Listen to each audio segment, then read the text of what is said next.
This is reposted. Today's idea comes from George Saunders, per the request of our guest yesterday, Chris. George says, "Don't be afraid to be confused. Try to remain permanently confused. Anything is possible. Stay open forever. So open it hurts, and then open up some more until the day you die." I think confused has a negative connotation to it, and I think that's a big part of understanding this quote. What do you think about this? Okay, so there's some background on this quote. Do you know where this came from? Came from our guest yesterday, Chris. No, it comes from this great author, George Saunders, who wrote a book called the branded Brain Dead Megaphone, which is basically a collection of essays he wrote. And this one's called The New Mecca.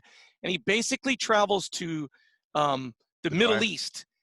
Dubai. He travels to Dubai. And he's staying at this hotel, and he's thinking, like 5 years ago, this was just a sand pit, and they erected this amazing hotel that's got a waterfall and a lake running through it. And he's having a hard time conceptualizing that he has a 5-star resort in the middle of the desert while there's people, slaves basically, that have come to served him. So he's trying to rectify all of this in his brain. And I like this idea of push back on what you think reality is. Yeah, we've talked about this multiple times on this show that for the longest time, working from home wasn't possible because you need to be in proximity to people and you weren't open-minded about it. Or the first thing I thought of was Elon Musk and making a cool electric car. Now electric cars are faster than any other car out there. And so it's not accepting what reality is. Like anything is possible. Going to space. You know, I mean, I think about my mom, right? She watched Star Trek in 1960s, and Captain Kirk, like talking to a computer screen, was like, no, that'll never happen. But yet me and you are talking on Zoom.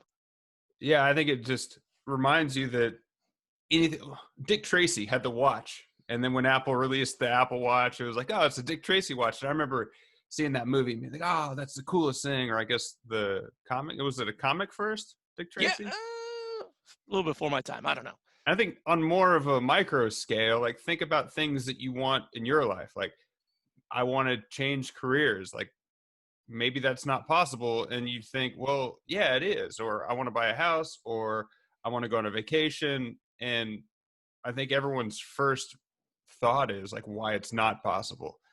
And stop yourself there and say, no, it is. I would just like to say this as an aside. I think Disneyland ruined reality. Yeah. I used to work at Disneyland, right? And you see these. What? Yes, breaking news.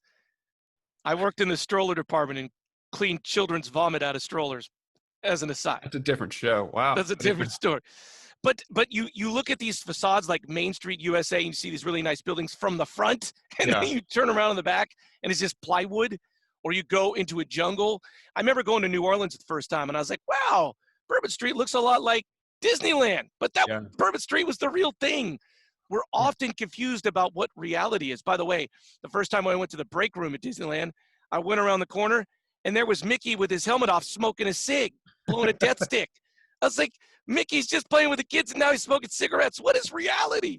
Yeah, I think Disneyland, Disney World, and just like the embodiment of what we think the American dream is supposed to be. It's like, well, I'm here and I want to be where Mark Cuban is, or I want to have whatever. And people don't have the patience to take the steps to get there. Like most people are not going to be Mark Cuban, but like, say I want to live in a really nice neighborhood. Maybe that's not the first move I make. Maybe I move somewhere and I build equity and I move somewhere else, or maybe I want to be the CEO of a company and maybe I go work at a smaller company as middle management, and you just move. And I think to me, being confused and having the open mind is when I hear myself say no at the beginning, I think smaller and like, what steps can I take to get there?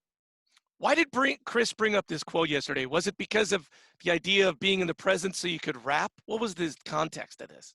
I think it was I think it was. He has an open mind when he raps, and he's like, oh, George Saunders wrote this essay. It was in GQ about having an open mind. And so I think Chris has a superhuman ability to have an open mind that some of us can't obtain to. Or yeah, I guess even Chris, if I want to freestyle rap, I'm not going to be able to do it like him tomorrow, but if you work at it, maybe you can get there.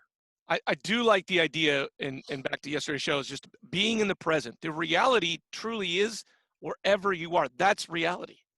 Yeah, that's true.